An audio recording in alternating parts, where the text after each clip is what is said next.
Ya estamos grabando. Y vamos con la quinta de la India, ya vamos a la mitad, o sea que ya hay que ir pensando nuevo tema, este, con la llegada del Islam, ¿no? Eh, Antes de el imperio mogol, el Islam empieza a tener varias penetraciones en la India. El Islam va a entrar a la India por muchos lugares, en diferentes épocas, en diferentes momentos. Va a ir habiendo un contacto continuo con el Islam. Antes de que llegue el imperio mogol, que es el gran imperio del Islam en la India, ¿no?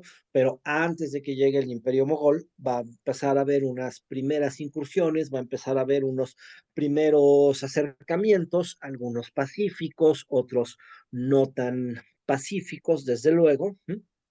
Pero vamos hoy a centrarnos en estos primeros contactos de la India con el Islam antes del establecimiento del imperio mogol, que ese, pues lo veremos hasta la próxima clase. Entonces, listos, pues arrancamos con nuestra clase de hoy.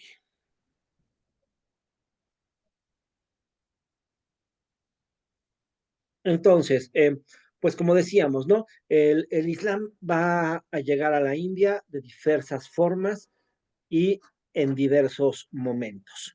Está compuesto por oleadas, van a ir llegando diferentes oleadas en diferentes momentos, por lo que vamos a tener una oleada de los árabes, una oleada de los afganos y una oleada de los mongoles. Estas son las diferentes oleadas que llegan a la India por parte del Islam, ¿no? Primero llegarán los árabes, después llegarán los afganos, después llegarán los mongoles. ¿Mm? Por supuesto, el primer choque y la primera complicación del Islam y el hinduismo, bueno, pues el choque es clarísimo, ¿no? De entrada, el hinduismo es politeísta y el Islam, pues es una de las religiones monoteístas. Entonces, bueno, pues ahí inmediatamente tenemos un primer choque cultural muy, muy importante, un politeísmo contra una religión monoteísta. Además, el Islam no acepta imágenes, ¿no? El Islam, si vemos todo el arte del Islam, toda la arquitectura del Islam, por eso tienen toda esta decoración riquísima de formas geométricas o de letras árabes o de coloridos increíbles, pero nunca una representación de imágenes, ¿no? Para el Islam está prohibido tanto representar a Dios como representar al profeta. Todas las imágenes que vemos del profeta no están, no son autorizadas por la religión islámica, porque el Islam no permite ni representar a Dios ni representar al profeta, ¿no? Para el Islam, el culto a las imágenes está prohibido, ¿no? Y para evitar el culto a las imágenes, pues no tienen imágenes, ¿no? Porque en el cristianismo tampoco está permitido el culto a las imágenes, cabe aclarar, ¿verdad? Este, O sea, estos dichos que de repente tenemos en México de este Cristo es súper milagrosa o esta Virgen es súper milagrosa, pues obviamente para el catolicismo eso está prohibido, eso es adorar una imagen, no adorar a Dios. Para el Islam también está prohibido, pero el Islam entonces lo que hace es, pues simple y sencillamente evita las imágenes y prohíbe las imágenes, ¿no? Y el hinduismo, pues al contrario, ¿no? En el hinduismo las imágenes tienen una vida permanente, sus dioses están vivos y se representan en miles de manifestaciones en cada templo. Cada dios tiene N cantidad de formas, veíamos la clase pasada algunas representaciones de los dioses con sus simbolismos principales, pero pues en realidad del mismo Vishu vamos a ver 1000 representaciones diferentes, de cada dios hindú vamos a ver 1000 representaciones diferentes, entonces pues por supuesto esto será un choque brutal con el Islam, ¿no? Entonces, pues son dos conceptos del mundo muy diferentes y sin embargo es muy interesante porque logran un sincretismo muy diferente al que el Islam haya logrado en cualquier parte del mundo, ¿no? El Islam en la India es distinto al Islam de cualquier otra parte de cualquier otra parte del mundo y es porque en cierta manera sí logra un sincretismo con las formas hindús.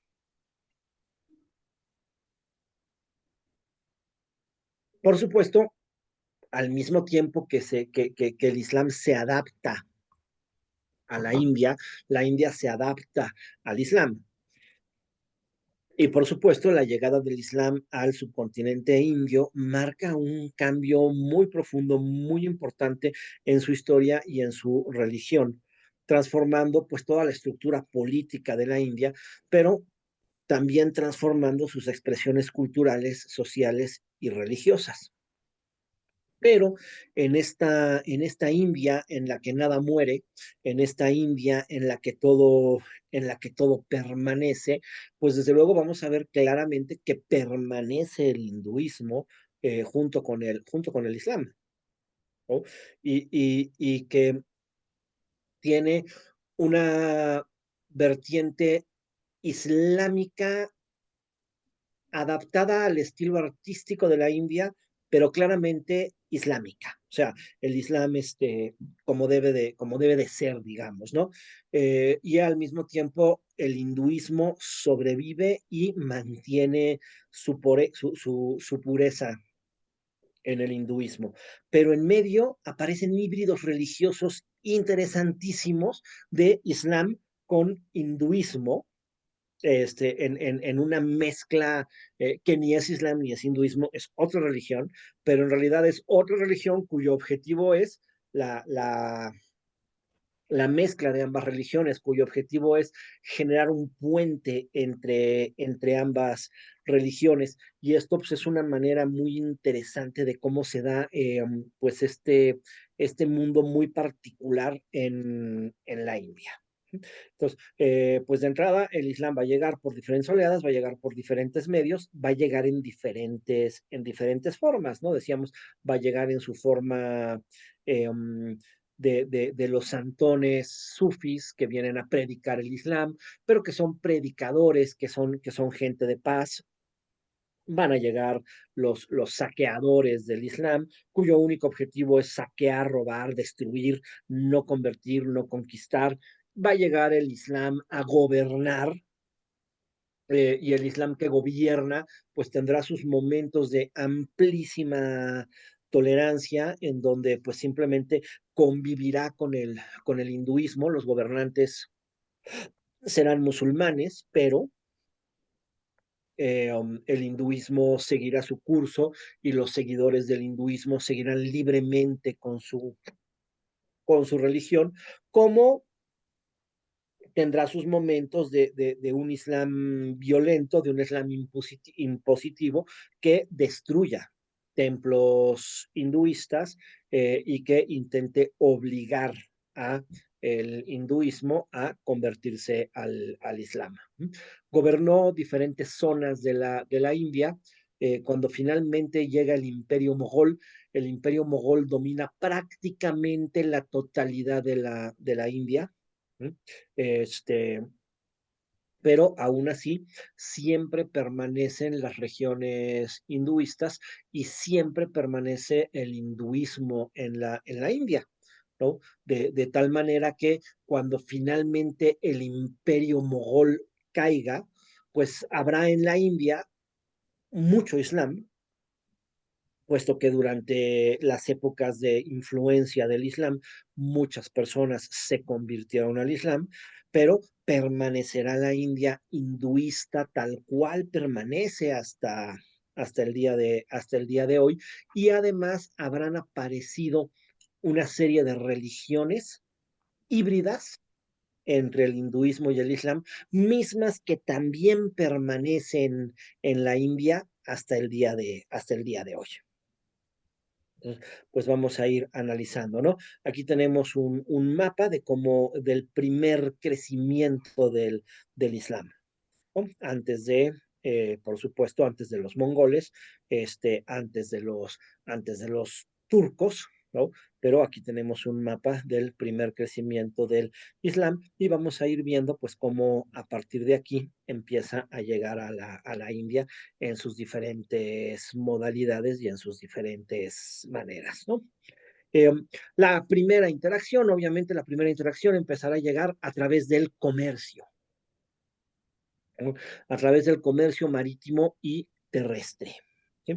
Eh, Acuérdense, la India solamente tiene un paso por tierra, ¿no? Que es en la región de Khyber, que es pegado por Afganistán y Pakistán. Por ahí es el único paso que los Himalayas permiten pasar libremente a pie. De todos modos, aunque es el único paso que hay a la India siempre fue ruta, siempre la India fue parte de la ruta de la seda. Por este paso Khyber, ¿se acuerdan? Entró la ruta de la seda a la India, por ese mismo paso salió el budismo de la India para expandirse por el mundo y por ese mismo paso entrará el Islam a la India para transformarse en un islam hinduista. Pero además, claro, por mar. La mayor comunicación, la forma más lógica de llegar a la India, si no hay aviones, la forma más lógica de llegar a la India es por mar, ¿no? La geografía de la India lo permite perfectamente bien y desde las épocas más antiguas los hindús tuvieron un comercio activo con los árabes.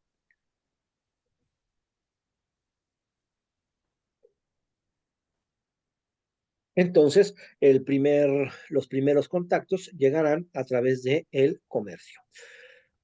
Luego llegará la consolidación de un dominio del Islam en la India que se dio a través de incursiones militares. Y esto finalmente derivará en la instauración del sultanato de Delhi. Antes de el imperio mogol, existió en la India el sultanato de Delhi, más o menos de 1206 a 1526. ¿No? Este proceso pues trajo tanto conflictos como intercambios culturales, dejando pues un impacto duradero muy interesante en la India, ¿no? Y será los primeros contactos, ¿no? Primero pacíficos a través de el comercio y después ya instaurando el sultanato de Delhi. El sultanato de Delhi llegó también a ocupar casi la totalidad del subcontinente.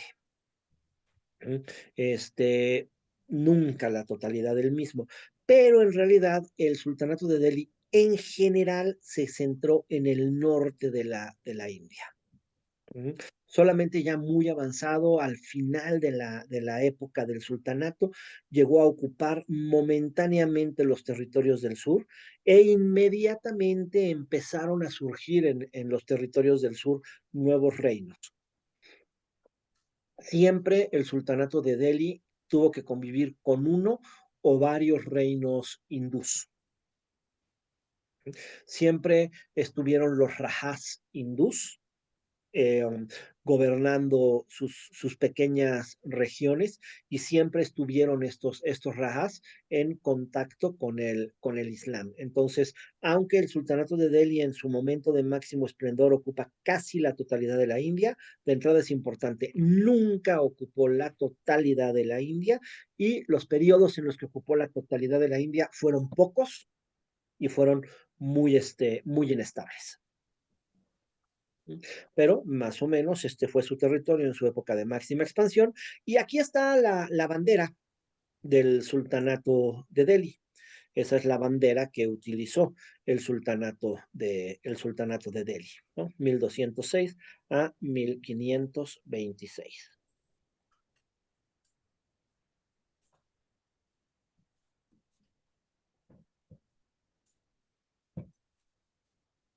Decíamos entonces, las primeras incursiones del Islam van a llegar directamente del pueblo árabe hacia el norte de la India.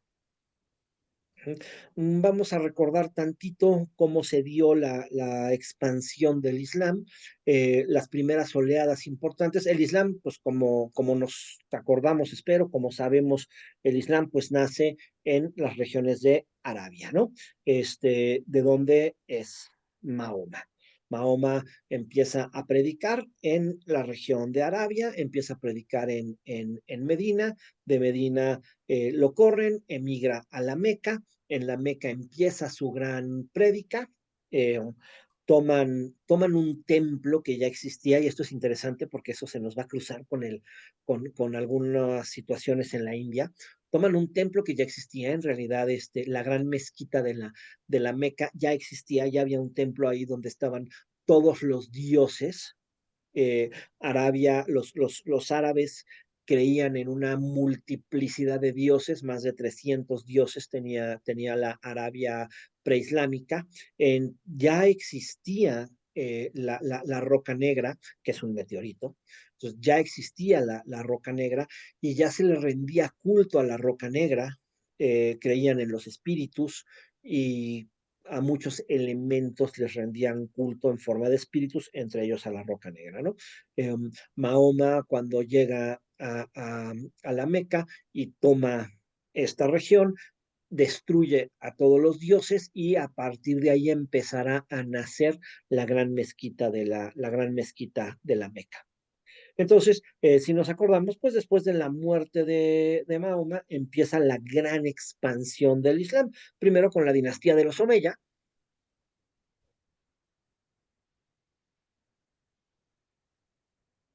que se establecen en Damasco. Durante esta época de los Omeyas, Damasco se convierte en el centro del Islam, y después con la dinastía de los Abbasíes, que se establecen en Bagdad. Estos Abbasíes son los que van a llegar hasta Afganistán, van a llegar a Kabul, y de Kabul estos tendrán las primeras incursiones hacia el subcontinente indio. A partir del paso natural de Kibir, llegarán estos personajes, ¿no? Y ahí serán los primeros contactos, primero que nada, contactos comerciales de el Islam con la India. Ahí, en Persia, en Afganistán, es donde se va a desarrollar el Islam más místico, el Islam de los sufis. ¿Sí? Aquí importante no confundir sufis con sunis, ¿no? El Islam tiene dos grandes grupos que tienden a enemistarse entre sí, ¿no? El Islam de los sunitas y el Islam de los chiitas. Ujú. Este, y estos dos grupos tienden a enemistarse entre sí y son los grupos del Islam que andan en guerra. El sufí es otra cosa. De hecho, hay sunitas sufis como hay chiitas sufis. El sufismo es como la rama más mística del Islam. Y pues precisamente el sufismo promueve el amor por todas las cosas. Para el sufismo, amor es conocimiento. Entonces, conocemos las cosas porque las amamos, y a partir del amor debemos de conocer. Y claro, para ellos el pináculo del amor es el amor a Alá, y por ende hay que conocer a Alá, hay que entender a Alá. Por ende los sufis son grandes estudiosos, pero es una filosofía muy basada en el concepto del amor. Y esto lo hace plenamente compatible con el janismo, con el hinduismo y con el budismo. ¿no? Que son las tres religiones que pregonan esta forma de amor y sobre todo esta forma de amor no violento bajo ninguna circunstancia, ¿no? Porque es muy interesante cómo las tres grandes religiones monoteístas promueven el amor, pero las tres grandes religiones monoteístas permiten matar y sacarle los ojos al que no cree lo mismo que tú.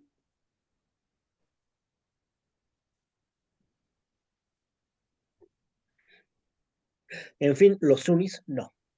Los sufis, perdón, ya ven, digo no confundirse, y luego el tarugo que les cambia el nombre soy yo. Los sufis, no. Los sufis creen en el amor infinito, creen en el amor ante todo. El pináculo del amor es el amor a Alá, pero ellos siempre serán un grupo pacifista, un grupo que no cree en la destrucción, un grupo que no permite ningún tipo de daño a, al otro.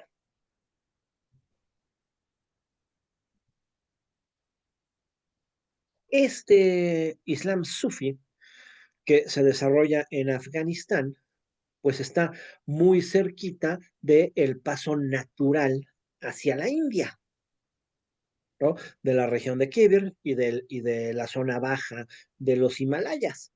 Y pues ellos empiezan a penetrar en la India por la región del Punjab, o sea, por esta región del norte de la India. Este es el Punjab, ¿no? Y aquí, en esta región del norte de la India, se dará el primer encuentro entre el Islam y el hinduismo. Pero este primer encuentro viene de los sufis. Y entonces los sufis básicamente se dedicarán a convertir, se dedicarán a predicar, pero siempre a través de la prédica, siempre a través de la paz. Esta es la construcción de puentes y la tolerancia entre ambas religiones. Entonces, lo primero que va a llegar a la India, lo primero que va a llegar a la India ya en este afán conversor, porque ya dijimos, lo primero que llegó a la India, lo que estuvo también fue un contacto comercial permanente entre hindúes y árabes, y entre hindúes y los diferentes pueblos del Islam. Pero los primeros que llegan a la India y empiezan a buscar un proceso de conversión en la India son los sufis, los santones sufis, que vienen a predicar, que vienen a hablar del amor a Dios, ¿no? Del amor de Dios, y por ende, pues son pues vienen en paz, ¿no? Vienen a predicar, vienen a convertir, pero vienen en paz, ¿no? El Islam, el cristianismo son religiones proselitistas, ¿no? A diferencia del judaísmo, por ejemplo, que no es una religión proselitista. O sea, un judío no busca convertir a un gentil al judaísmo. El judaísmo se transmite por vientre y se nace judío y punto y se acabó. El cristianismo y el islam son religiones proselitistas y sí buscan la conversión,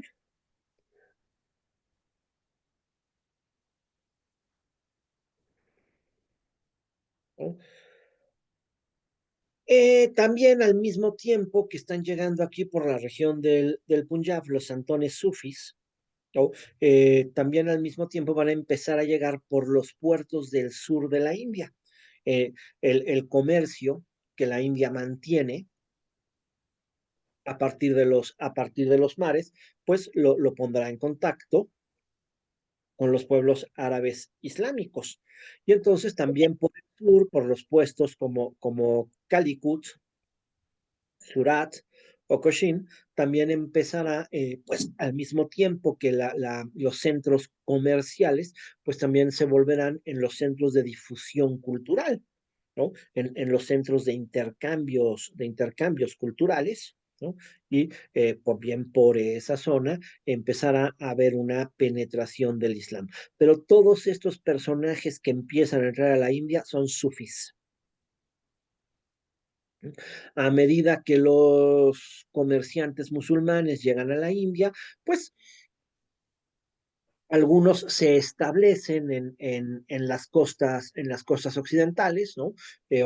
Los comerciantes, pues característicamente se establecen en zonas marítimas, obvio, sobre todo los comerciantes de la antigüedad, claro está.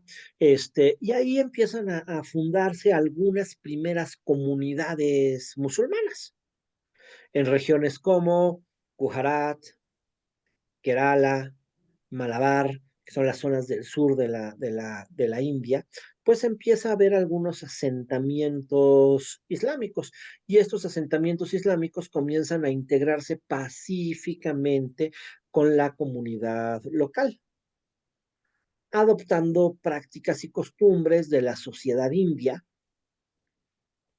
y predicando sus propios conceptos religiosos.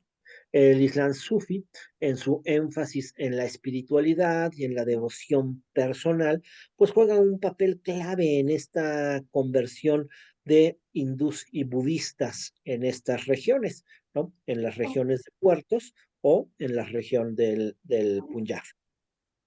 Ahí empieza a haber una pequeña conversión al Islam a través de los santones sufis, a través de la prédica del Islam.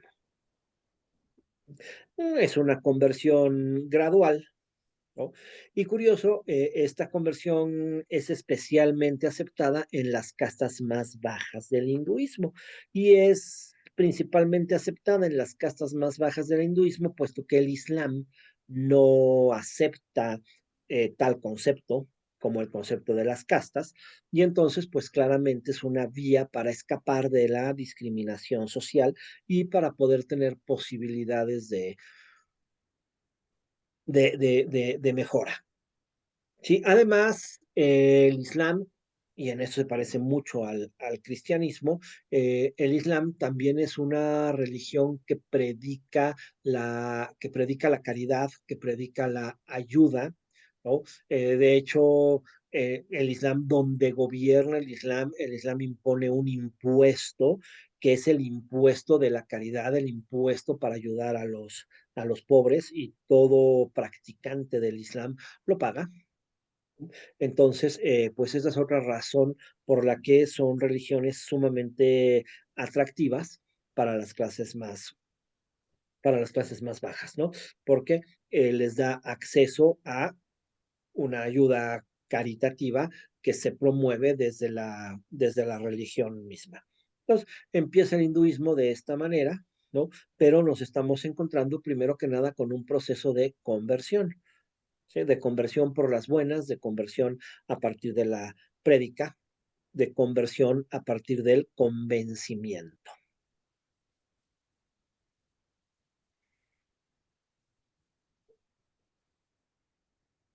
Después empezará poco a poco a llegar ya un Islam diferente, un Islam que no es el Islam de los predicadores, que es el Islam de los guerreros, el Islam de los gobernantes, ¿no? Y empezaremos a ver las primeras invasiones del Islam, que finalmente derivarán en la creación de un primer sultanato en la India. Es un proceso lento, el proceso de islamización del subcontinente indio no ocurre de manera uniforme, no ocurre de manera inmediata, sino que va siendo el resultado de muchas incursiones militares, de muchas conquistas y la posterior consolidación del dominio musulmán en la región, cuando por fin se cree un concepto de sultanato en la India. De estas expediciones ya estamos hablando del siglo XI, ¿no? De las primeras expediciones de saqueo que empezaron en el siglo XI, hasta la fundación del sultanato de Delhi en el año de 1206 por Qutb ud-Din Aibak. ¿No? El avance islámico va siendo de una forma paulatina y va transformando el panorama de la India. Pues primero, desde el siglo VII, tenemos a los predicadores del Islam, tenemos una convivencia entre Islam e hinduismo, ¿no?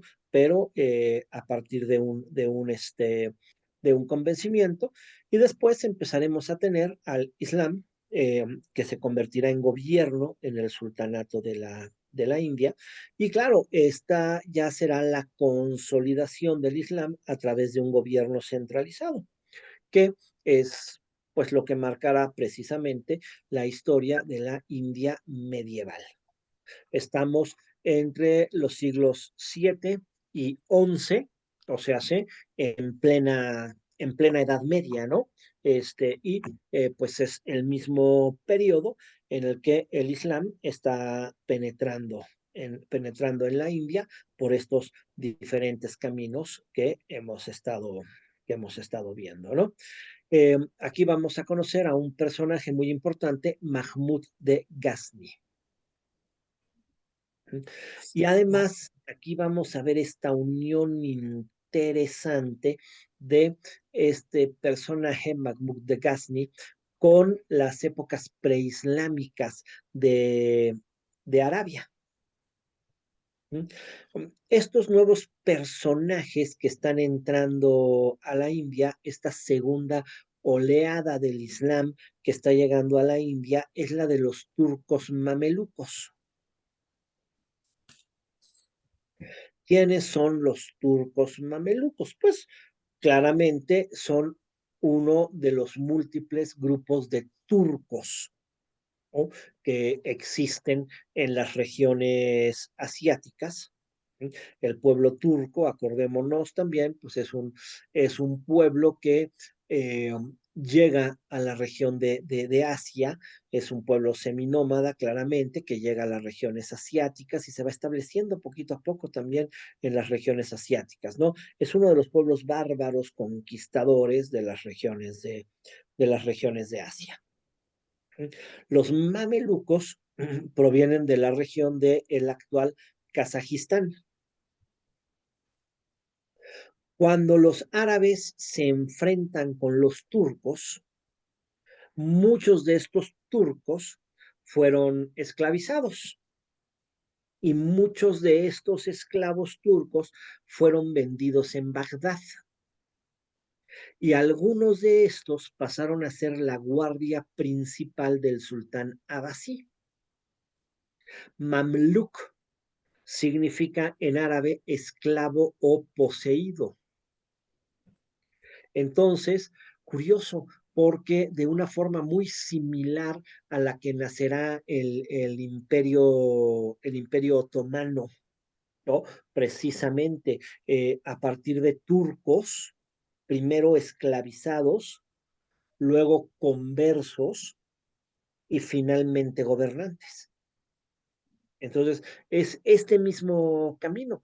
Aquí, desde el sultanato de los Abbasís en Bagdad, empiezan a aparecer estos mamluk que son esclavos, que son poseídos, ¿no? En las guerras entre los turcos y el Islam, pues los capturan, los venden en Bagdad.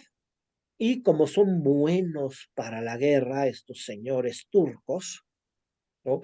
Pues muchos de estos esclavos los utilizan precisamente pues como guardia. Y entonces así es como los mamluk llegan a la guardia del sultán Abbasí y empiezan claramente también a islamizarse y empiezan claramente también a obtener poder dentro del sultanato. Estos mamluk, llegaron a ser un elemento importantísimo en las Fuerzas Armadas del Emir, ¿no? Y ocuparon posiciones de enorme responsabilidad. Y finalmente terminaron por minar, ahí dicen miraron, pero debería decir minaron el poder de los emires hasta el punto de lograr un propio imperio y de fundar la primera dinastía de los mamelucos, que es la dinastía Ghaznaví. Esta es la primera dinastía de los mamelucos, la dinastía Ghaznaví.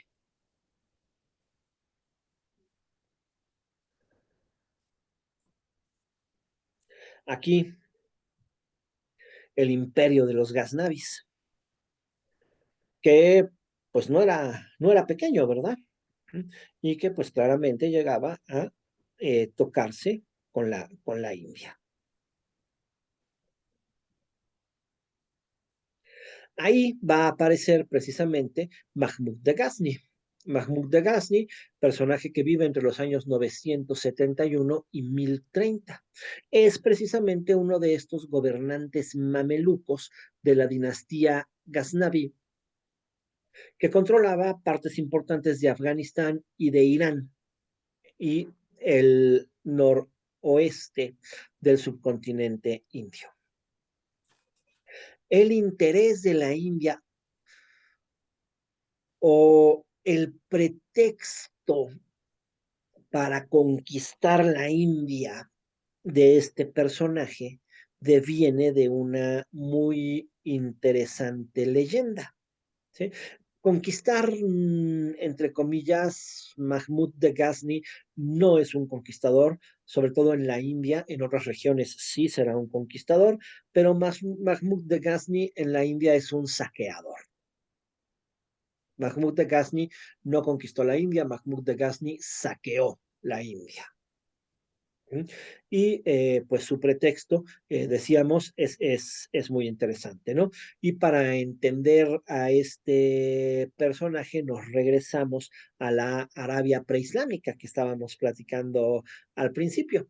Y como habíamos dicho, en esta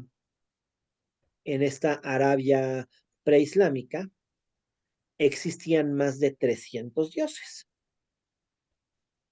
Una divinidad de gran importancia era la diosa Manati. De hecho, algunos estudios han querido relacionar a la diosa Manati con la piedra negra de la Meca. Entonces, bueno, pues se supone que entre los múltiples dioses que existen en esta Arabia preislámica, ahí en la Meca, está esta diosa, la diosa Manati.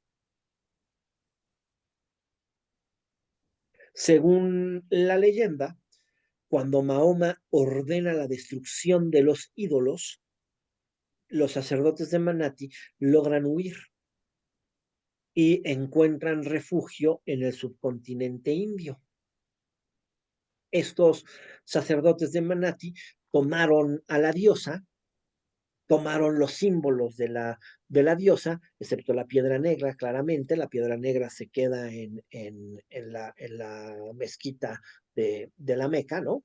Pero tomaron los símbolos, tomaron las estatuas de la diosa Manati y huyen con ello y se pierden en la historia. La leyenda posterior va a decir que llegaron a la India. Entonces, el pretexto de Mahmud de Ghazni para conquistar la India es la búsqueda de la imagen sagrada de la diosa Manati, para destruirla y de esta manera cumplir con el deseo del profeta, ¿no? El deseo del profeta había sido la destrucción de todos los dioses falsos, de todos los dioses paganos a los que se les rendía culto en la Meca. Entonces sí, digamos que al huir los sacerdotes de la diosa Manati y llevarse las figuras de la diosa Manati, pues sí, esta destrucción que pidió el profeta, pues se quedó incompleta. Se les fue una diosa viva. Y entonces, pues ahora resulta que Mahmud de Ghazni, pues tiene la misión de encontrar y destruir a Manati, por supuesto, destruir también los templos de Manati, ¿no? Y pues de esta manera cumplir con el deseo del profeta. Entonces, ese va a ser el pretexto por el que Mahmud de Ghazni va a empezar a penetrar en la India.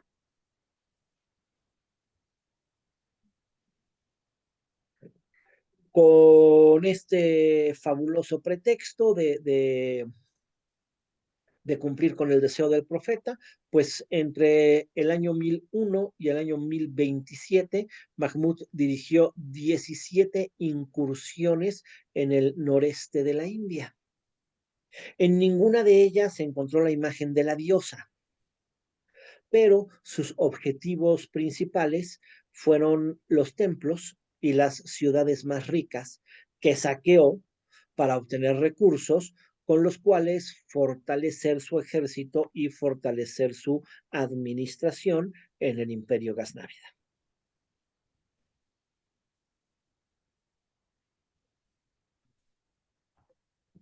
El ataque más notorio, el ataque más violento fue contra el templo de Somhat en 1025, uno de los santuarios más importantes del hinduismo.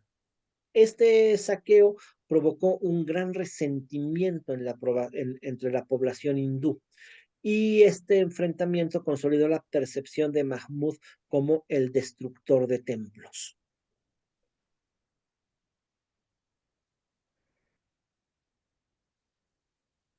Entonces, estas son las primeras incursiones del Islam, ¿no? Por una parte, la conversión pacífica de conversión que se viene dando desde la región del Punjab y de las regiones portuarias del sur, a través de los santones sufis y de la prédica del Islam, y la otra, violenta y de saqueo, ¿no? Que es pues, eh, no precisamente amistosa, pero bueno, de cualquier forma, de aquí provienen las primeras conversiones de la India, ¿no? Aunque Mahmud de Ghazni es un saqueador, también llevó la religión hasta Delhi. Y desde luego, algo muy importante, aunque él no es un conquistador, sus ataques debilitaron terriblemente a los reinos Rajputs, a los reinos de los Rajas de la India. Y pues este debilitamiento de los reinos, pues abrieron las puertas a futuras conquistas del Islam, ya con una India muchísimo más debilitada.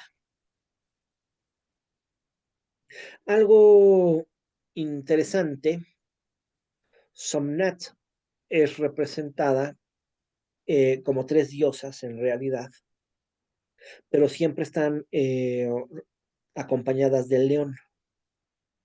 Y Manati montaba un león. Entonces aquí hay una similitud simbólica entre Sonhat y Manati, el león, la diosa del león, la diosa acompañada del león. Y pues sí, Somnath y Manati tienen esta característica común, la característica del león. Es el templo que con más violencia atacó Ghazni, es el templo que fue más saqueado y que fue más destruido, ¿no? Además era un templo muy importante para los hindús. De cualquier manera, Ghazni nunca dijo, ya encontré a Manati y ya destruí a Manati, porque pues siguió habiendo incursiones a la India y siguió habiendo saqueos de templos y siguió habiendo saqueos de ciudades ricas.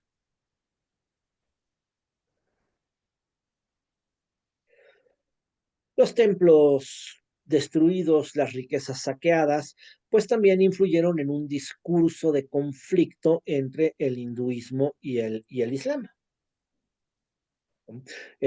Y también a partir de estas conquistas, pues se empieza a introducir una administración militar eficiente que va a servir de modelo para los futuros gobernantes musulmanes de la India, ¿no?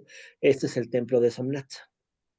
Este es el templo que destruyó y saqueó Mohamed de Ghazni, por supuesto, después de la destrucción y saqueo de Mohamed de Ghazni, el templo fue reconstruido, ¿verdad?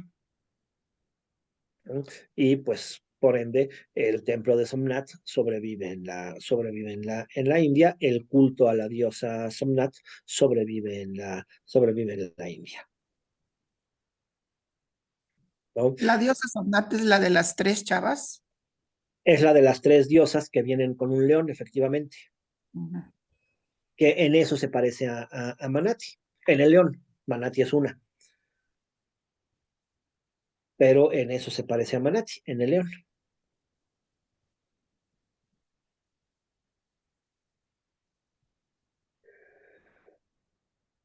Después de Muhammad de Ghazni vendrá Muhammad de Gur y con él la consolidación del Islam.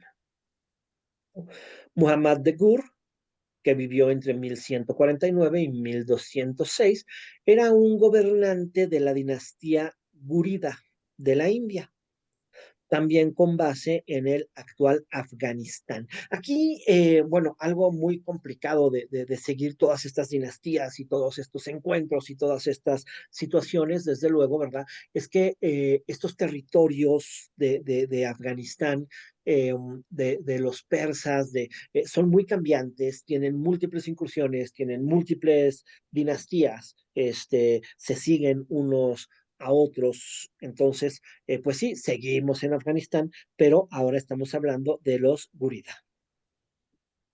Eh, a diferencia de Mahmud de Ghazni, el objetivo de Muhammad de Gur no es el saqueo, es la expansión territorial y el establecimiento de un dominio permanente en la India. Entonces, este sí es un conquistador, este no es un saqueador, este sí viene a conquistar territorios, este sí viene a establecer un gobierno del Islam en el territorio del subcontinente indio.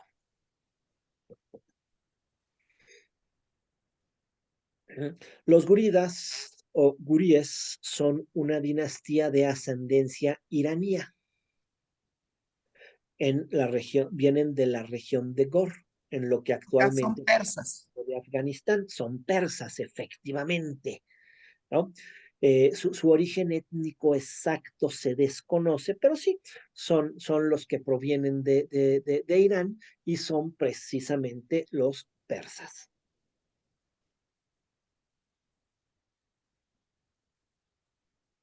La dinastía se convirtió al Islam suní, estos sí son sunitas, acuérdense que no se nos hagan bolas los sunitas con los sufís. El sufismo es el Islam místico, es el Islam del amor, y hay sunis, sufis, como hay chiitas, sufis. ¿Ok? Este, eh, había el Islam, el sufismo, aquí sí, el Islam sufí tiene, pues en este concepto del amor, tiene cierta empatía con el budismo y la dinastía se convirtió del budismo a el islam. Después de que se da la conquista de Gor por el sultán Ghaznavi, aquí sí por Mahmud de Ghazni, el que habíamos visto hace rato, en 1110.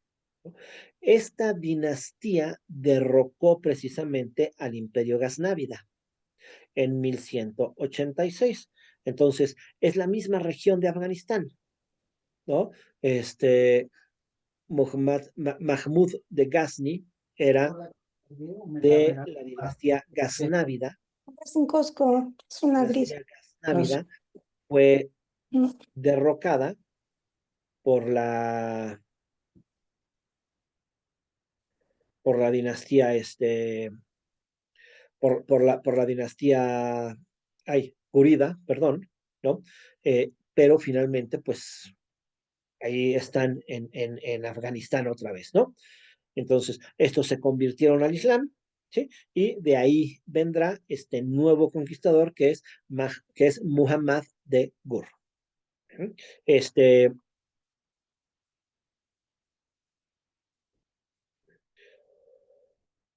um, y esta dinastía de los Gúridas gobernarán hasta 1212, desde 1149 hasta 1212. Si se fijan, tampoco son dinastías demasiado, demasiado duraderas, ¿verdad? Entonces, Muhammad de Gur se va a enfrentar precisamente ya en la India a los clanes Rajputs, que son los que dominan en el norte de la India. La India de los Rajas, la India de los reinos hindús, están los Rajputs ahí en el norte de la India. Y vamos a tener dos batallas, las dos batallas en la región de Tarain. La primera batalla de Tarain en el año 1191, en la que Muhammad de Gur ataca a Prithviraj Chauhan, que es el rey Rajput de Ajmer y de Delhi. Pero es derrotado. Pero justo apenas un año después se da la segunda batalla, ¿no? Y en esta segunda batalla de Tarain logrará vencer Muhammad de Gur a los Rajputs y consolidará de esta manera la presencia musulmana en el norte de la India. Este personaje, Muhammad de Gur, será el primero en establecer un gobierno musulmán en las regiones del norte de la India. ¿Sí? Ya hubo conversiones, las conversiones se dieron por la buena desde la época de los sufis predicadores, desde el siglo VII, y ahora ya hay un proceso de conquista que derroca a un rey Rajput que gobernaba Ajmer y Delhi y que consolida un primer gobierno islámico en esta región. Tras la victoria en Tarain, Muhammad y sus generales pues van a empezar a expandir su dominio a lo largo del Ganges y del Indo. Y van a ir tomando ciudades clave como Delhi, Ajmer, Kanaju, Benares, que van cayendo bajo el control musulmán y que pues van generando una zona amplia de un gobierno islámico en el norte de la India. Entonces, estas son las primeras bases para un gobierno islámico, con Delhi como centro de su poder. Ya, después es la capital. Delhi es la capital, exactamente, y además, pues va a ser la capital del primer sultanato de la India, que es el sultanato de Delhi. ¿No? Aquí vamos a ver las primeras conversiones de templos en mezquitas y la introducción de las leyes islámicas en ciertas regiones. Esta invasión de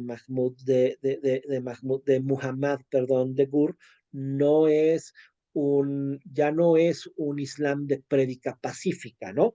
Ya es un Islam que gobierna, y como Islam que gobierna, pues destruye templos hindús y los convierte en mezquitas, y gobierna a partir de la ley islámica.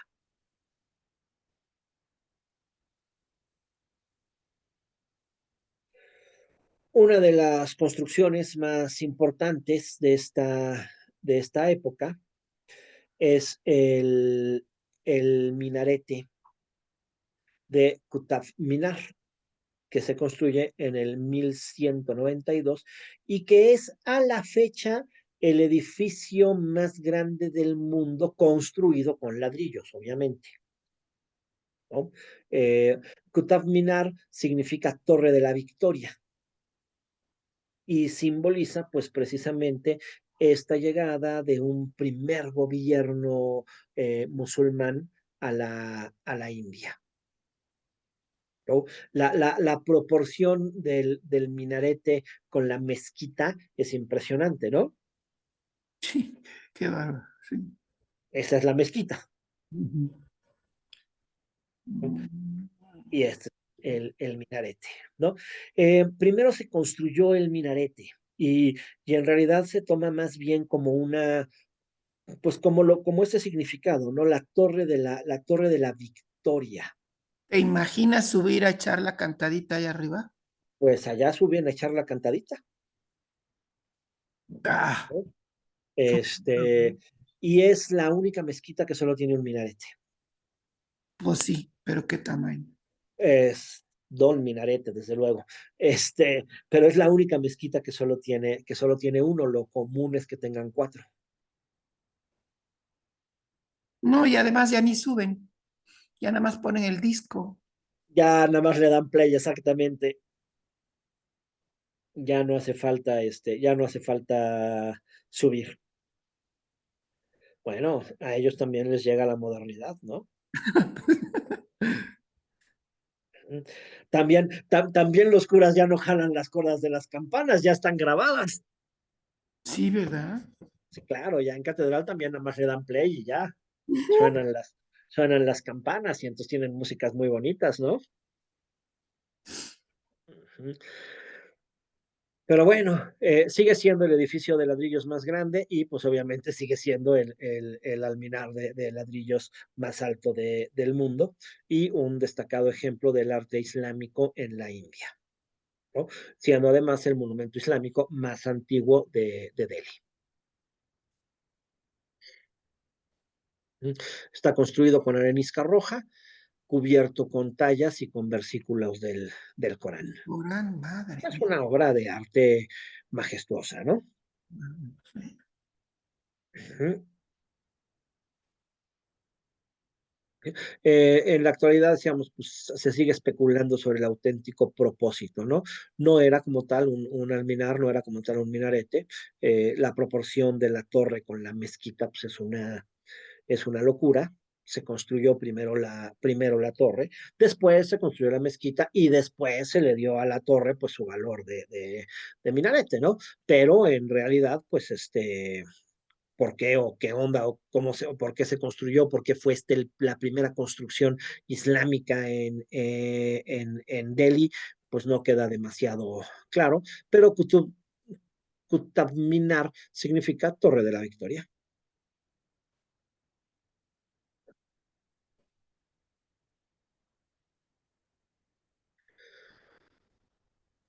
Tras el asesinato de Muhammad de Gur en el año 1206, será su general Qutb ud-Din Aybak Ay, el madre. que toma el control y el que desarrolla el sultanato de Delhi.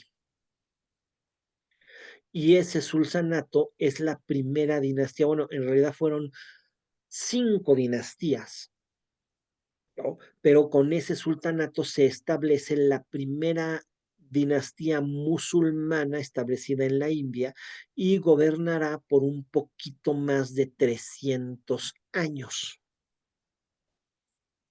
dividiéndose en varias dinastías. Obviamente, decíamos, fueron en realidad 5 dinastías. La primera es la dinastía mameluca o dinastía esclava. O sea, pues sí, Kutub-Uddin Aybak era un esclavo turco, o sea, un mameluco. Ujú. Y entonces, cuando muere asesinado, Muhammad de Gur no muere asesinado por Qutb-ud-Din Aybak, no sabemos quién lo asesinó, pero muere asesinado. Y Qutb dice, pues con permiso, es mi turno, ¿no? Siendo su general más importante, se corona como sultán de Delhi y coronado como sultán de Delhi, pues crea la primera dinastía del sultanato de Delhi, ¿no? Un general túrquico nacido como esclavo en Asia Central, pues crea la primera dinastía que gobierna Nueva Delhi. La dinastía mameluca que gobernó de 1206 a 1290 y es la primera de 5 dinastías no emparentadas en gobernar el sultanato de Delhi. El sultanato de Delhi dura, muy entre paréntesis, hasta 1526. Muy entre paréntesis porque desde 1380 y cacho después de la conquista de Timur, de Tamerlán, el sultanato queda muy, muy, muy debilitado y en realidad aparecen en la India 5 sultanatos y además de esos 5 sultanatos, una cantidad enorme de reinos hindús.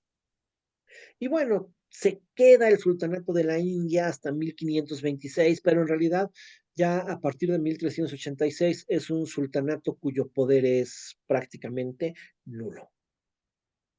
¿Mm?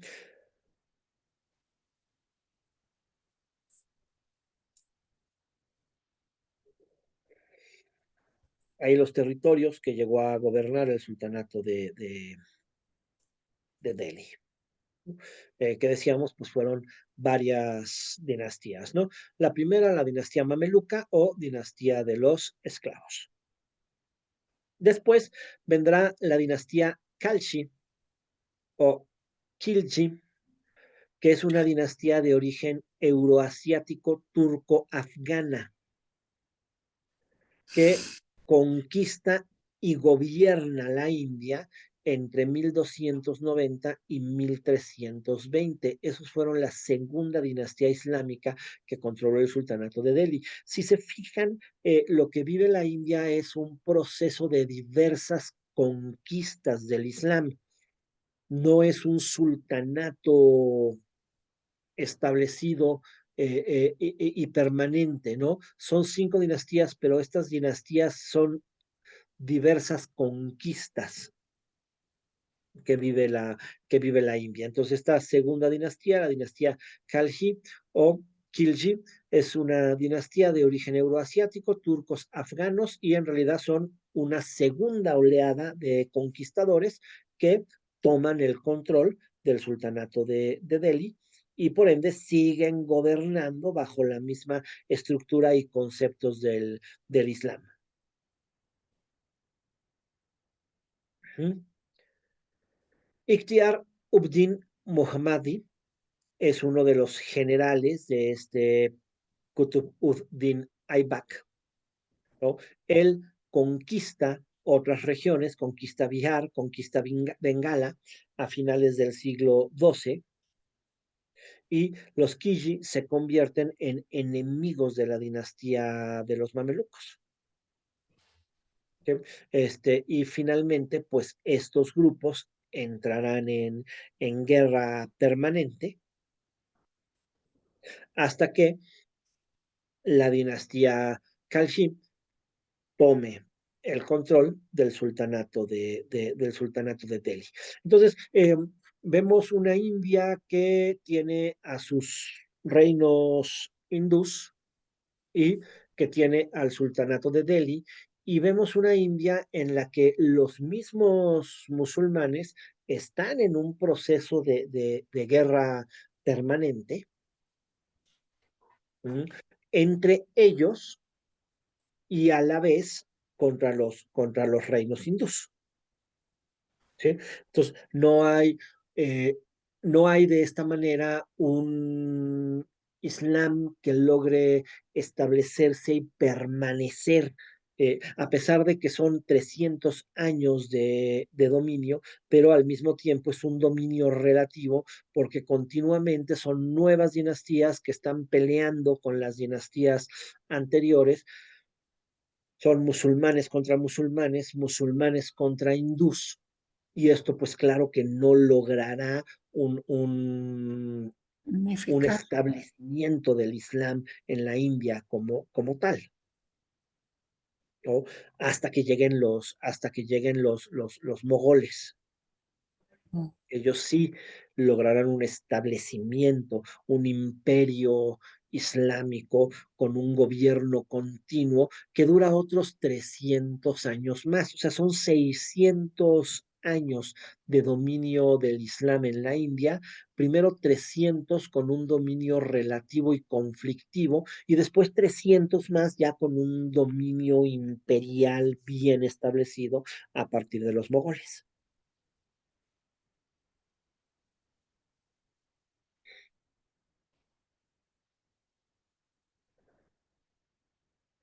La, Tughlaq. la dinastía Tughlaq, que está más o menos del 1320 al 1414.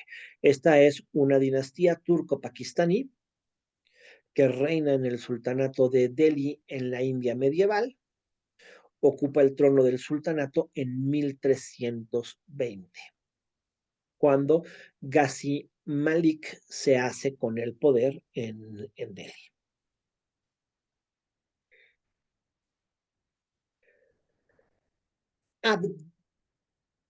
Alauddin es el segundo y más destacado sultán de esta dinastía y es el primer musulmán en gobernar la totalidad de lo que hoy conocemos como la India. Pero en realidad esta extensión, que es la máxima extensión de la dinastía de Delhi, del sultanato de Delhi, ¿sí? No duró mucho.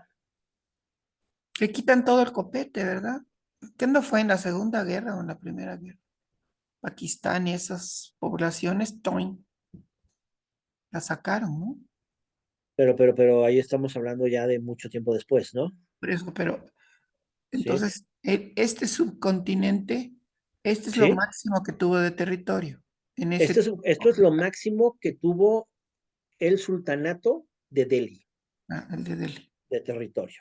Ah, pero ¿Sí? después vienen los mogoles, sí que también. Después vienen los mogoles, que gobernaron en la totalidad del subcontinente, pero siempre en conflicto con algún reino hindú. O sea, el hinduismo nunca fue exterminado, ni como religión, ni como grupo de poder. Ujú. Este, la dinastía, el sultanato de Delhi es el primer sultanato de la India, que estuvo 300 años en la India, y sí, en un momento gobernó casi la totalidad del subcontinente. Pero esto duró muy poquito. Bajo el gobierno de Muhammad ibn Tughlaq, entre 1325 y 1351, personaje que empezó a reprimir con impuestos imposibles a los hindús, logró que los hindús se levantaran en armas y que el territorio del sultanato empezara a mermarse. Dato interesante, el, el impuesto al no practicante del Islam en muchas regiones le funcionó al Islam como una forma de expansión. ¿Sí?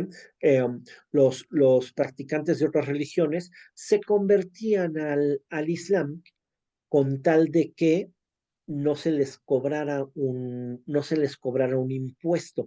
Pero esto fue muy común entre cristianismo e islam, que los cristianos se convirtieran al islam, que los judíos se convirtieran al islam, que los judíos se convirtieran al cristianismo y que los cristianos todas estas conversiones entre las tres religiones del libro.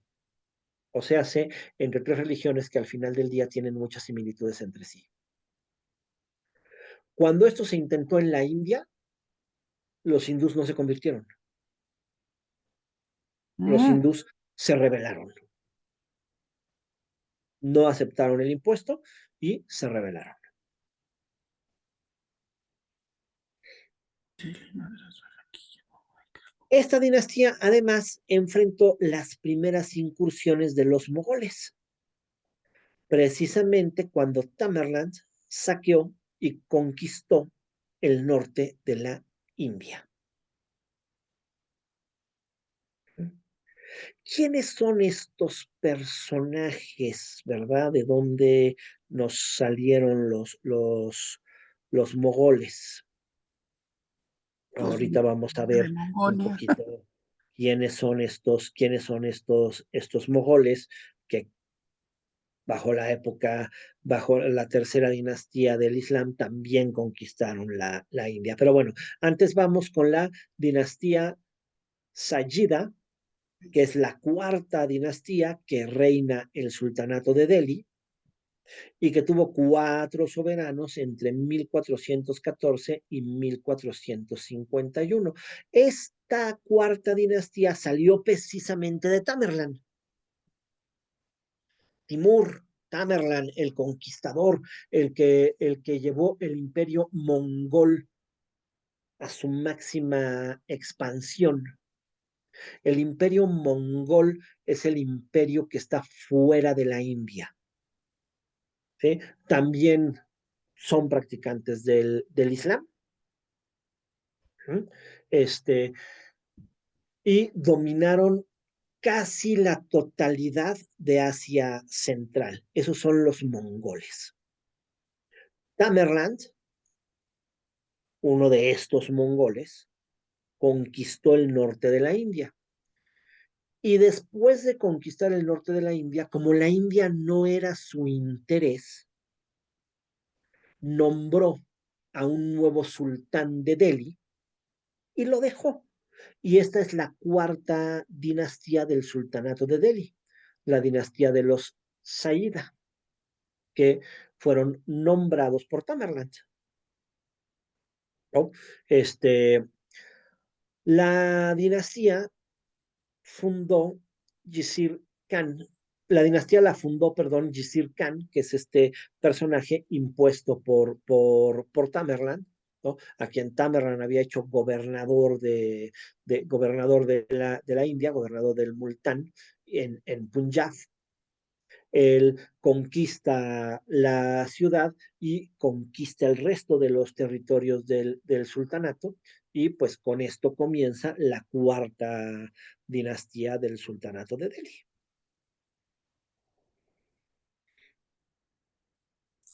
El último señor de los Sayida se llamó Aladino. El de la lámpara. Y Aladino le cedió el trono voluntariamente a Bahlul Khan Lodi el 19 de abril de 1451 y Aladino se retira a Badaun, donde fallece en 1478. Baul Khan Lodi será el fundador de la última dinastía del sultanato, que es la dinastía, la dinastía Lodi, que es la última dinastía que gobernó el sultanato de Delhi. ¿No? Esta última dinastía gobernó de 1451 hasta 1526. El último gobernante de esta dinastía se llama Ibrahim Lodi y él fue derrotado y muerto por Babur en una batalla que se llama la batalla de Panipat el 21 de abril de 1526. Babur es el fundador del imperio mogol.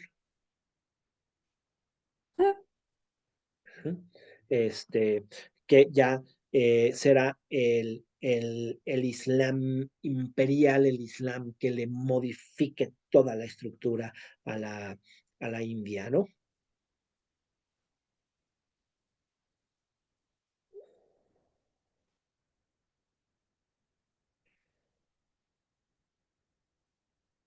Entonces, durante la duración del sultanato de Delhi, se implementó en la India un sistema de administración basado en la ley islámica o la Sharia, ¿no? Como en otros lugares del Islam medieval.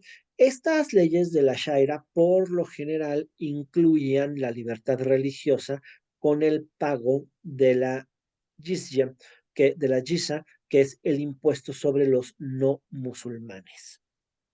¿Sí? O sea, Por eso se desparramó todos los sulmanes. ¿Perdón? Por eso se desparramaron tanto los maometanos, porque empezaron a cobrar impuestos y entonces pues mejor ya no te pago y ya me hago musulmán. Exactamente.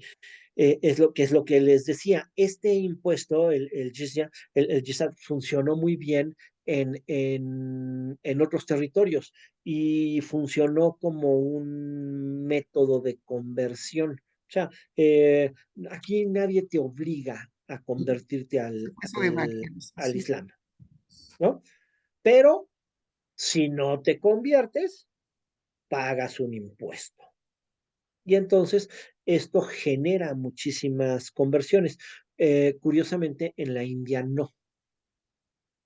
Ah, no. En la India, el hindú prefiere pagar su impuesto y conservar su religión. Por eso, esto es muy importante, porque por eso los mogoles se dieron cuenta de que no iban a poder imponer el Islam en la India, y de que en la India tocaba negociar, no tocaba imponer, de que en la India tocaba buscar puentes interreligiosos. Incluso el sultanato, el imperio mogol, pero bueno, ese es otro cuento, pero como dato importante, incluso el imperio mogol tuvo grandes épocas de gobiernos en donde los hinduistas eran invitados a tomar parte en el gobierno del imperio, y hubo épocas en las que se eliminó la yisha, y se permitió a los hindús no pagar impuestos, porque lo que quedó claro durante el sultanato de Delhi fue que los hindús iban a pagar el impuesto, pero no se iban a convertir al Islam, y si se incrementaba en extremo el impuesto, se ocasionaban levantamientos, Ya, ¿sí? Pero no se lograban las conversiones. ¿Sí? Por el contrario, si se buscaban los puentes entre el hinduismo y el islam, se lograba la conversión. impuesto. Esta dinastía de Delhi, al ser de origen afgano, impuso el persa como idioma oficial del sultanato, lo que influye claramente en la literatura de la época, ¿no? La arquitectura típica de la India cambió al mezclar sus técnicas de construcción con las técnicas importadas por el Islam, como el uso de los arcos. Los templos hindús son impresionantes, pero no utilizan el arco. Como el uso de las cúpulas, que tampoco las vemos por lo general en los templos hindús, como si las vemos en la mayoría de las mezquitas, ¿no? El Qutub Minar de Delhi, que es uno de los monumentos más importantes y el primero y el más notable, ¿no? Duró de 1206 a 1526. Fue la primera dinastía, en realidad 5 dinastías, como dijimos, establecidas en la India. Gobernaron 3 siglos a través de la dinastía de los Mamluk, la dinastía Khaljit, la dinastía Tughlaq, la dinastía Sajid y la dinastía Lodi.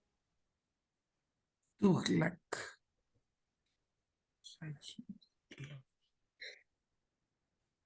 ¿Mm? Eh, Nunca lograron que disminuyera el hinduismo. La mayor parte de la población siempre fue hindú. Acuérdense que cuando hablamos de hindú, hablamos de una religión, no hablamos de no es un gentilicio, ¿no? El hinduismo con H, el hindú con H, no es el habitante de la India, es el practicante de la religión hinduista, que por otro lado, el hinduismo es el amalgama que crea la India. La India es hindú. ¿No? Entonces, pues implementaron muchas políticas de gobierno para administrar este territorio, pero siempre con esta característica de una mayoría de población hindú, ¿no? Para esto, pues se valieron de una mezcla ahí muy complicada, una combinación de tolerancia pragmática, de impuestos diferenciados, de periodos de persecución, dependiendo de la estabilidad política y de la visión del sultán en turno. Básicamente, Islam e hinduismo lograron convivir, ¿no? Y pues decían, cuando llegan los sufis, hay conversión, pero cuando se intenta imponer por medio del impuesto o por medio de la persecución, hay rebelión. O sea que el hindú, por las buenas, Oye, ¿los hinduistas tienen clero, los sacerdote? hinduistas tienen sacerdotes, sí. Acuérdense que incluso según el concepto hinduista de castas, los brahmes, los brahmas, los sacerdotes del hinduismo, pertenecen a la casta más elevada de, de la sociedad. Ujú. Que acuérdense también que habíamos platicado, eso no necesariamente significa riqueza. No, El hasta Brahma, pobre y serás pobre siempre. no, los Brahmas hablan de pobreza, practican la pobreza, claro, es una pobreza voluntaria, ¿no? Decía Facundo Cabral que la única pobreza válida es la libremente elegida. Y estos son pobres por elección libre, ¿no? O sea, el clero hindú, la religión, tienen dinero y tienen mucho dinero, pero el sacerdote hinduista predica la pobreza. Entonces el Brahma, aunque pertenece a la casta más elevada de la sociedad, no es un personaje rico, no es un personaje poderoso. Se le rinde culto por ser este personaje nacido de la cabeza del Dios, y es por ende el pensador de la religión, el sacerdote, el guía, ¿no? Pero curiosamente, por debajo de él, en cuestión de casta, están los guerreros. En cuestión de poder, son guerreros y gobernantes. Ajá. Entonces, en realidad son más poderosos que el Brahma, aunque son de la casta más baja. Y la tercera casta es la casta de los comerciantes, que pueden ser inmensamente ricos. Son comerciantes. La última casta es así, no tiene ninguna posibilidad de acceso a la riqueza porque son los sirvientes. ¿Pero cómo se llaman? Sasi o cómo Ay, sí, ahorita busco la diapositiva en nunca la se que tengo lo los visto. nombres, porque la verdad es que son complicados y no me los he podido aprender. Pero por ahí ha de ser. Ahí lo vas a poner. Pero ahorita al ratito la buscamos, ¿no? Y luego esta no está los intocables, la última casta, la de los pobres mendigos que viven en los basureros, esa en realidad no existe en el concepto religioso, pero sí existe en el concepto social. Ay, qué horror. ¿Mm? Bueno, entonces el gobierno del sultanato de Delhi pues se basa en eso, ¿no? Un sistema administrativo centralizado con inspiración islámica. Obviamente el sultán es el gobernador supremo con autoridad absoluta sobre la administración, el ejército y la religión, como en todos los lugares donde gobernó el Islam. Aunque en teoría se rigen bajo la Sharia, en la práctica, pues se gobernaba más de una forma pragmática, tratando de adaptarse a las realidades de la India. El sultán se apoyaba en un consejo de ministros, el Diwan, que le ayudaba a las gestiones del Estado. Y a su vez, el sultanato se dividía en provincias, ¿no? Ictas, administradas por nobles o gobernantes militares, Iqtadars, y pues de esta manera el sistema de Itzca básicamente se basa en otorgar tierras a líderes militares a cambio de su lealtad y de su servicio al sultán. Obviamente un territorio tan enorme como la India, en realidad pues no puede ser gobernado por un rey absoluto, ¿no? El poder absoluto de los sultanes, igual que el poder absoluto de los reyes que tanto se menciona en la Edad Media, obviamente es una falacia. El poder absoluto del sultán está basado y el de los reyes también, está basado en un sistema de gobernantes que le juran lealtad y le juran servicio al sultán y que a veces hasta le cumplen. ¿Mm? Pero no necesariamente, ¿verdad? Por eso en la historia de los reinos continuamente vemos los levantamientos de los nobles, porque esa lealtad que le juraron al rey, pues yo te soy leal mientras no toques mis intereses, ¿no? Claro. Ya si tocas mis intereses, pues nos levantamos en armas. Y es lo mismo, por eso el sultanato de Delhi tiene 5 dinastías que se van quitando el poder la una a la otra. Y por eso al final el sultanato de Delhi terminó dividido. Y apareció el sultanato de Delhi, el sultanato de Bengala, ¿no? Que primero eran centros administrativos y pues al final terminaron convirtiéndose en sultanatos porque la lealtad y servicio al sultán pues no fue tan leal ni tan servicial.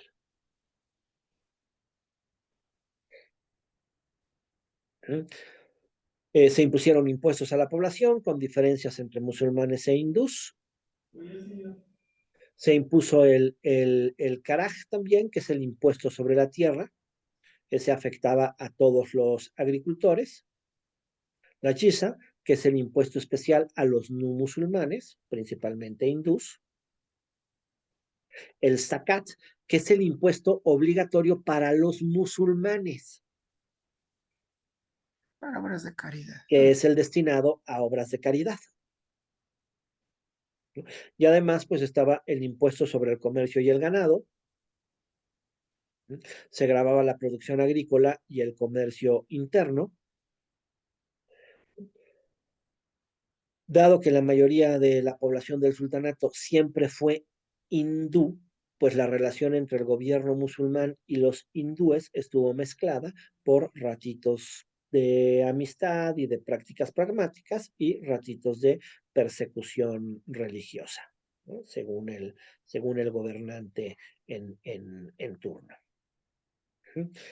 Entre los sultanes que adoptaron una actitud más tolerante hacia la población hindú y que le permitieron practicar libremente su religión.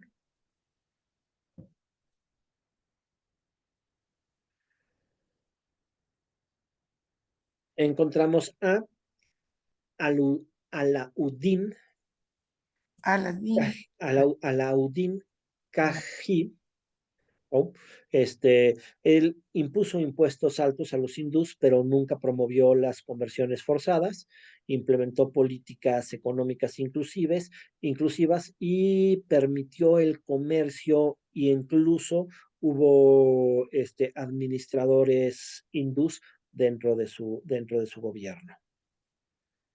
Muhammad bin Tughlaq, 1325-1351, él reorganizó el sistema de impuestos para buscar un impuesto que afectara a musulmanes e hindús por igual y permitió que los hindús ocuparan cargos importantes en su administración.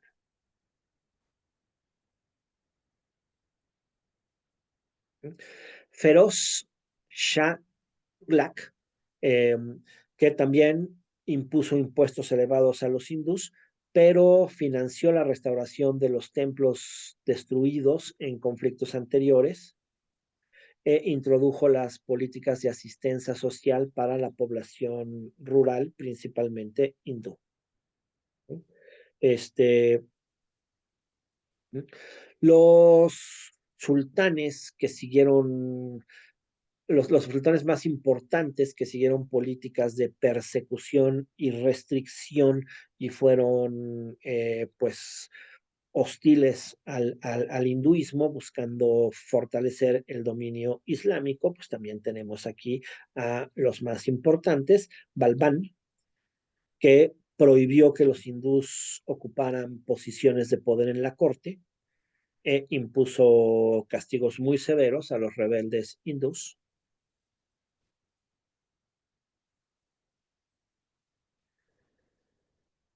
Sikandar Lodi persiguió a los hindús, impuso restricciones sobre la construcción de templos y aplicó la yisa de manera muy estricta, ¿no?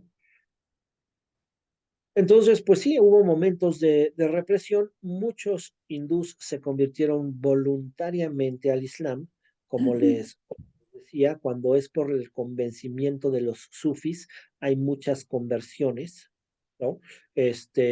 O las castas más bajas fueron las que más fácilmente se convirtieron al Islam, porque el Islam no acepta el sistema de castas. Entonces esto les daba la oportunidad de buscar una mayor movilidad social.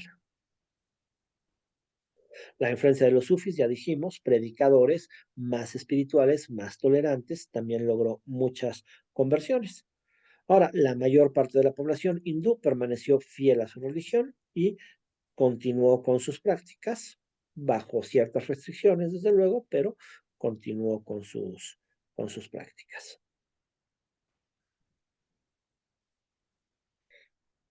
¿No? Este, También, por supuesto, resultó en un intercambio cultural importantísima, ¿no? Fusión entre el arte islámico y el arte hindú en la construcción de mezquitas, palacios, tumbas, ¿no? Como el Qutub Minar de Delhi, desde luego, con elementos arquitectónicos tomados de los templos hindús.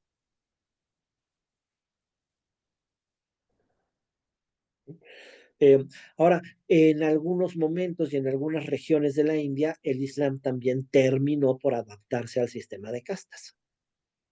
Y entonces también en estos aparece la formación de una casta superior, que es la casta musulmana.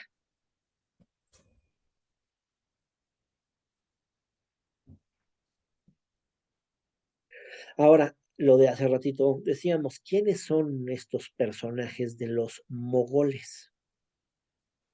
¿No? Que son los verdaderos transformadores de la India, que son los verdaderos instauradores del Islam en la India, ¿no? Ni Muhammad de Ghazni, ni Muhammad de Gur, ni la dinastía de Delhi son los verdaderos transformadores. Los verdaderos transformadores son los mogoles. ¿Quiénes son los mogoles? Pues son las tribus que vienen de la gran estepa de Mongolia, ¿no? ¿De dónde vienen estos personajes? Pues son los descendientes de Gengis Khan. Según la leyenda de las tribus de la estepa, llegaría un día un hombre capaz de unirlos a todos y de crear un imperio de grandes dimensiones. Este hombre sería reconocido porque nacería con una marca de sangre en la mano. Y curiosamente, Gengis Khan nace con un lunar rojo en la mano. Ah, caray. Temujin, verdadero nombre, Temujin, a quien nosotros conocemos como Gengis Khan, nació en 1162 y cumple con la profecía. Es el hombre de la marca de sangre y unifica a todas las tribus de las estepas y conquista la totalidad de Asia Central. En la época de Gengis Khan, los mongoles llegan hasta Hungría, ¿no? Esto lo logran además, dato importantísimo, gracias al dominio del caballo. Los Mm, mongoles crean el estribo les permite cabalgar con las manos libres y al cabalgar con las manos libres, pues pueden disparar desde los caballos. claro. Cada mongol, fíjense, cada mongol tenía 3 caballos para la batalla, uno para montar, otro para comer su carne y otro para beber su sangre. A ver, ¿qué? Comer. Uno para montar, uno para comer su carne y otro para beber su sangre.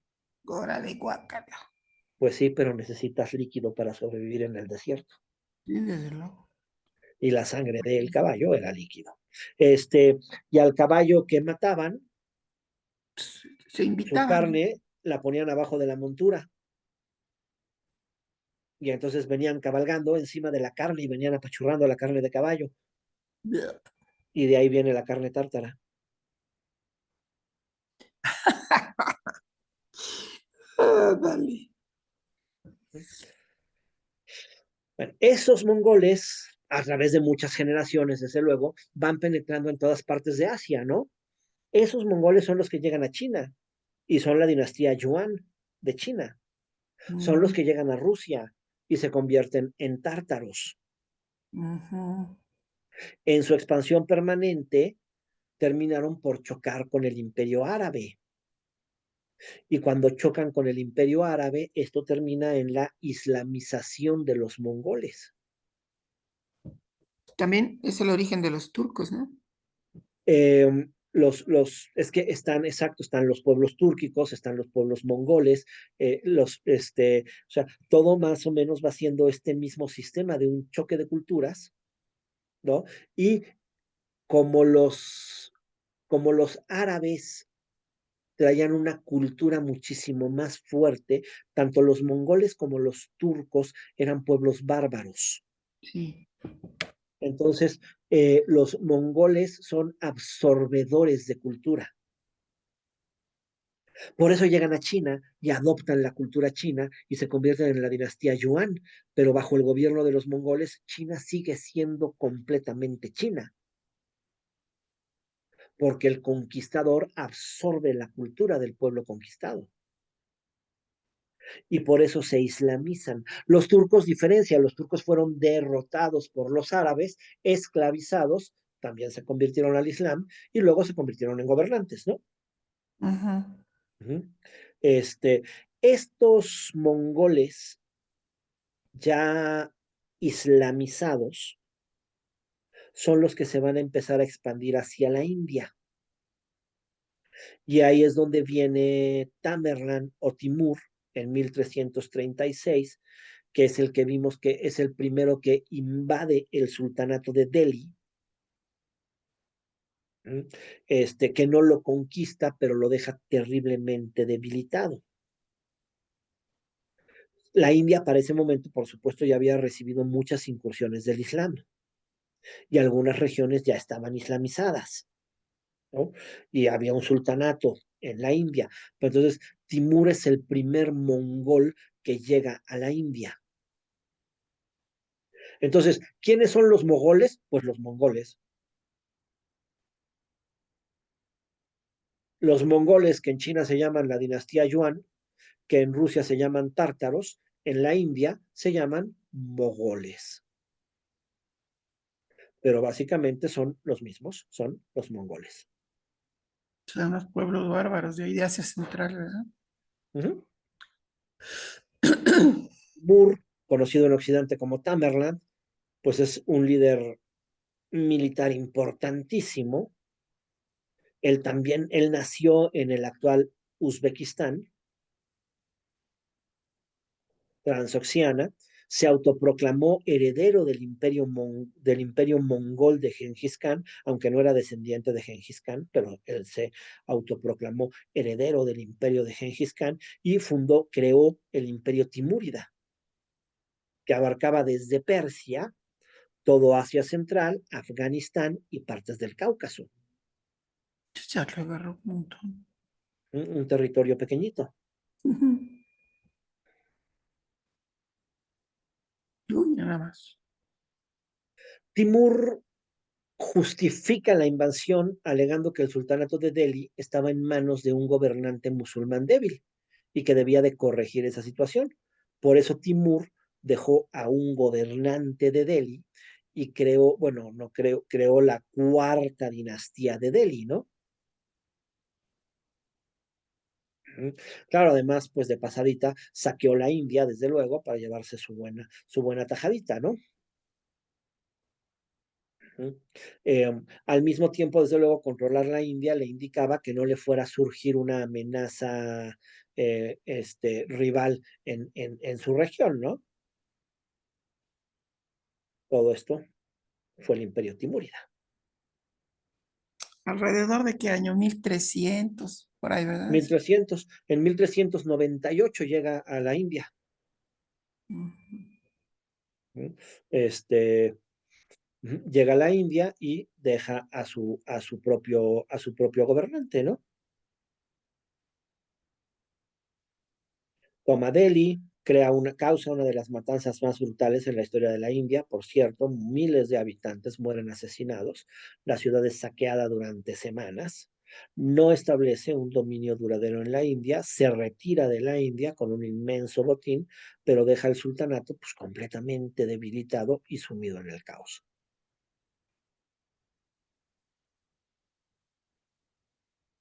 Era mal encarado Timur.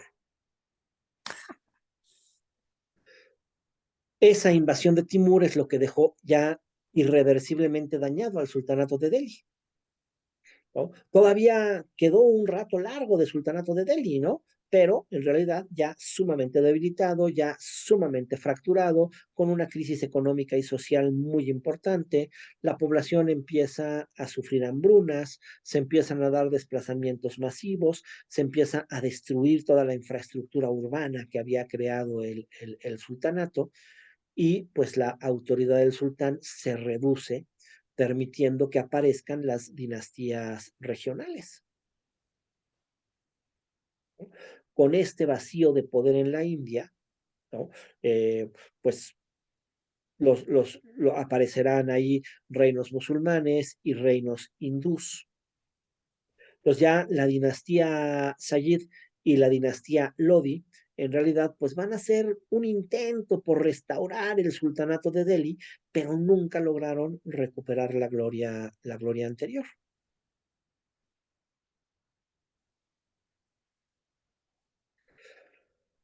Timur nunca se estableció en la India, pero su legado va a continuar a través de otro personaje que se llama Babur. Babur resulta ser descendiente por vía paterna de Timur y descendiente por vía materna de Gengis Khan. La mezclita, bueno. Entonces este sí dice, pues quítense que ahí les voy, ¿no? Porque yo sí soy el verdadero descendiente de los dos más grandes conquistadores mongoles islamizados. Perdón, de el más grande conquistador islamizado y de Gengis Khan, que él nunca estuvo islamizado. Ah, Gengis Khan no fue el... No. No, Gengis Khan nunca se islamizó. Timur ya es de los mongoles islamizados.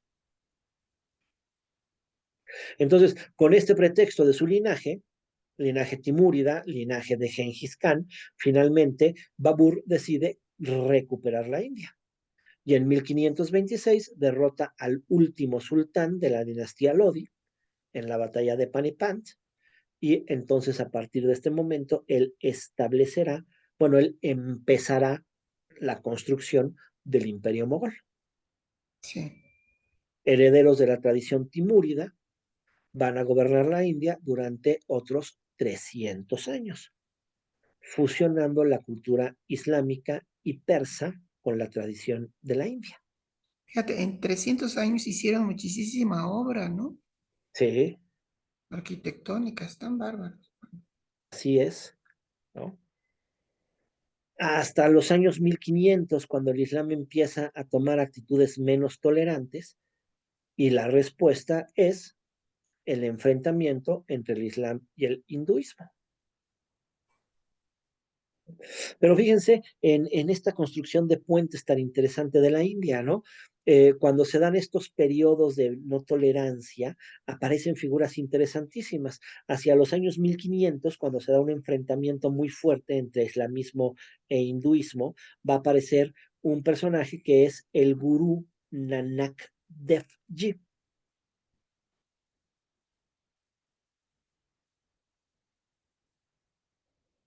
¿Quién es el gurú Nanak Dev Ji? Pues bueno, según la leyenda, este personaje era un gurú importante del hinduismo, pero un día desapareció en un pozo, se cayó en un pozo y desapareció por 5 días. Ya lo daban por muerto.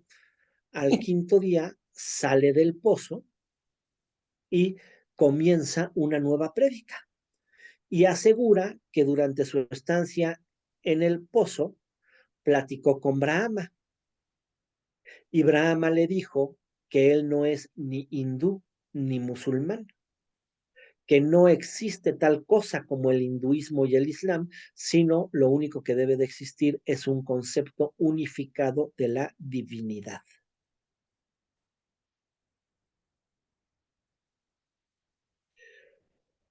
Entonces, Nanak va a crear un puente entre ambas religiones y esta nueva religión del Gurú Nanak se llama Sijismo y es una religión súper importante y muy viva en la región del Punjab. Seguro han visto a estos personajes, ¿no? Según el sijismo, pues el sijismo precisamente lo que hace es unificar a Brahma con Alá, ¿no? La creencia hindú de que cada hombre está imbuido del espíritu divino promueve el amor infinito, retoma el concepto de que el amor es conocer y la idea más pura del amor es el amor a la divinidad, que no puede ser ni Brahma, ni Brahma, ni Alá, ¿no? Entonces crea una fusión ahí entre hinduismo e islam. Y el sijismo aún es una religión muy importante y muy practicada en el norte de la India.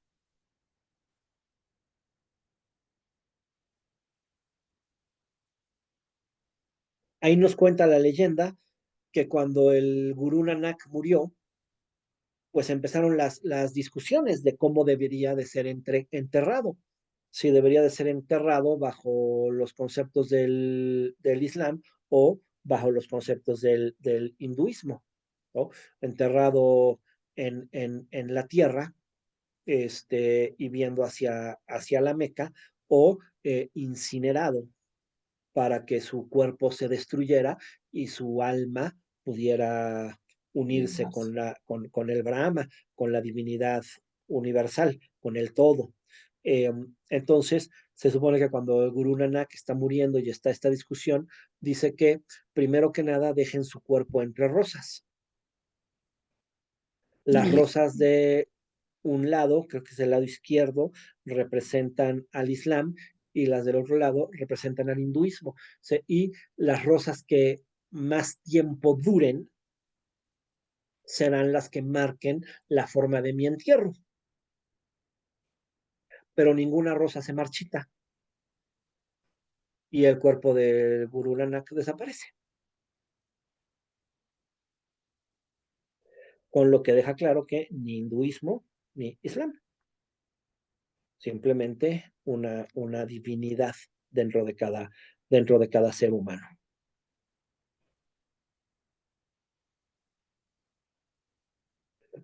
Y bueno, finalmente, pues ya con la llegada de Babur, descendiente de Tamerlane, estratega militar, pues él va a fundar el Imperio Mogol, que ahí sí, si se fijan, domina casi la totalidad del subcontinente. De todos modos, se le queda ahí un cachito en el sur que nunca pudo dominar. qué Y ya curioso. sus descendientes, pues serán los que generen el Imperio Mogol tal como lo conocemos,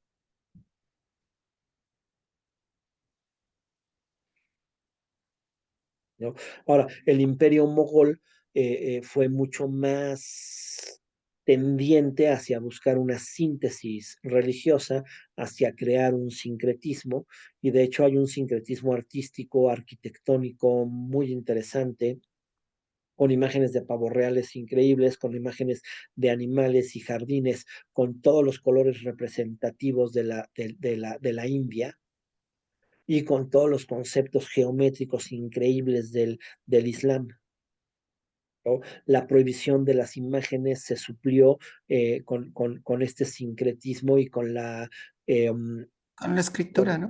con animales, en lugar de imágenes, con animales, y con la geometría y con la escritura y con todos estos conceptos característicos del Islam, ¿no? Pero en el Islam hindú es en el único en el que vemos aparecer continuamente las figuras de animales. Mm.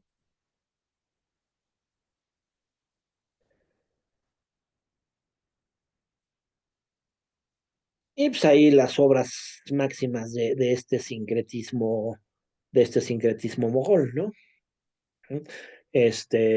Con representación de jardines impresionantes, con los colores característicos del hinduismo. Tiene, pues es un cambio político, pero también es un cambio cultural y arquitectónico y literario. Ya la introducción definitiva de las cúpulas y los arcos en las mezquitas y en los palacios que van a surgir a partir de esta época. Con el imperio mogol, el persa se va a convertir en la lengua oficial del sultanato de Delhi y de las cortes musulmanas, y de el persa se va a desarrollar el urdu, que es una fusión de persa, árabe e hindi, y se convirtió también en uno de los idiomas más importantes del subcontinente indio. ¿Y todavía existe eso? Todavía existe el urdu.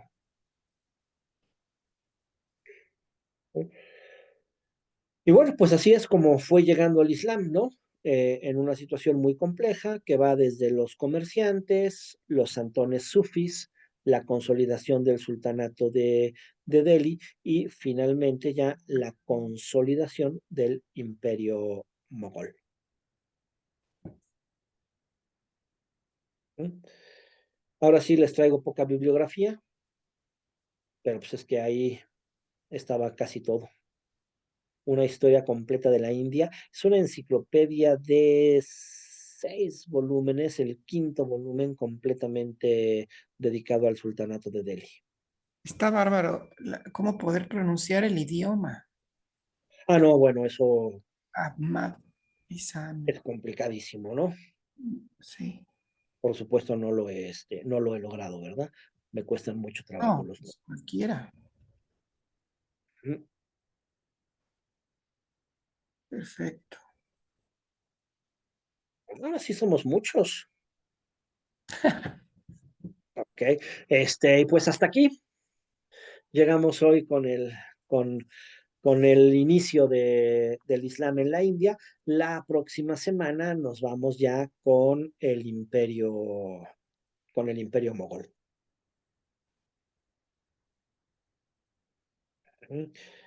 Y bueno, pues por ahí, ya que andamos, asiáticos, pues por ahí les dejo Afganistán. Luego les mando la idea completa. Bueno, dale pues.